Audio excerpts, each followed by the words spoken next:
Bonjour Madame la Ministre, ma question dure une petite minute, ça ira? Oui, oui, allez-y. Bon. Avant tout, c'est un honneur pour moi de participer à cet échange, je vous en remercie. Ma question porte sur les inégalités hommes-femmes en matière de retraite.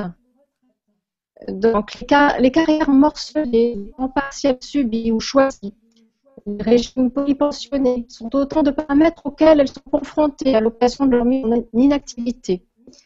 Le système de décote mis en place par les gouvernements précédents pénalise fortement ces femmes.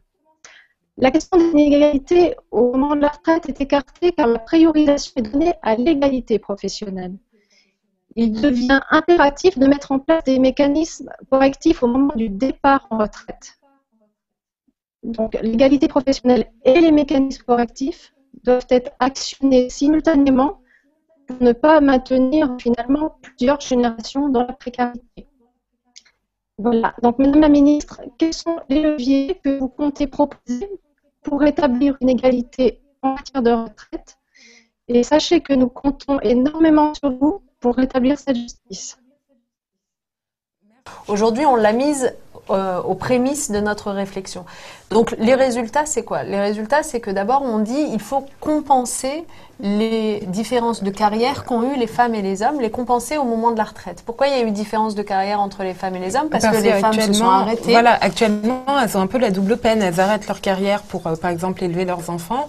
Donc, elles cotisent moins et finalement, elles touchent des retraites plus faibles. C'est vraiment ça que vous voulez corriger. Et donc, ce dont elles pâtissent précisément, c'est deux choses. D'une part, des interruptions d'activité liées au congé maternité ou au congé parental au cours de leur carrière.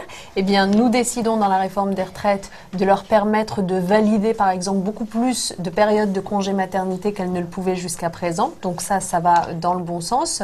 Nous décidons aussi dans la réforme que nous adoptons que, à partir de 2020, les majorations de pension de retraite qui existent aujourd'hui, notamment pour les parents de plus de 3 enfants, seront redistribuées pour profiter davantage aux femmes, puisque ce sont les femmes qui pâtissent de ces interruptions d'activité, qu'elles seront distribuées aussi dès le premier enfant et pas simplement à partir du 3e enfant.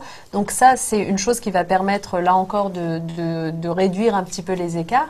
Et par ailleurs, nous avons conscience que ce qui explique les faibles pensions de retraite des femmes, c'est aussi le fait que beaucoup d'entre elles ont été en temps partiel pendant leur carrière. C'est à peu près 30% des femmes qui travaillent en temps partiel. 30% des femmes actives, en effet, sont en temps partiel. C'est énorme quand on y pense. Et donc, ça les précarise évidemment beaucoup. Et en particulier celles d'entre elles qui ont des tout petits temps partiels, moins de 15 heures par semaine, par exemple, et qui, jusqu'à présent, du coup, n'arrivaient pas à valider de trimestre pour leur retraite. Eh bien, nous baissons le seuil nécessaire d'heures effectuées pour valider un trimestre, ce qui permet, en gros, à des salariés qui sont en petit temps partiel aujourd'hui de valider davantage de trimestres pour leur retraite de demain.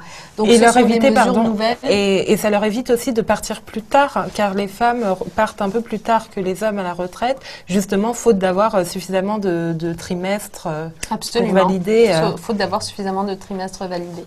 Par ailleurs, il y a des choses intéressantes dans la réforme des retraites qui concernent directement les femmes et qui sont passées un peu inaperçues. Et j'attire notamment votre attention sur le fait qu'on revalorise les pensions de ce qu'on appelle les conjoints collaborateurs, c'est-à-dire par exemple les femmes d'agriculteurs, des choses comme ça qui aujourd'hui étaient celles parmi les plus précarisées, ou encore qu'on tienne désormais compte, grâce à cette réforme des retraites, des temps qu'une personne aura passé chez elle pour s'occuper d'une personne handicapée. Oui. Pour vous dire les choses plus simplement et les rendre compréhensibles, quand il y a un enfant en situation de handicap qui arrive dans une famille, on sait bien que dans c'est souvent la mère qui arrête de travailler.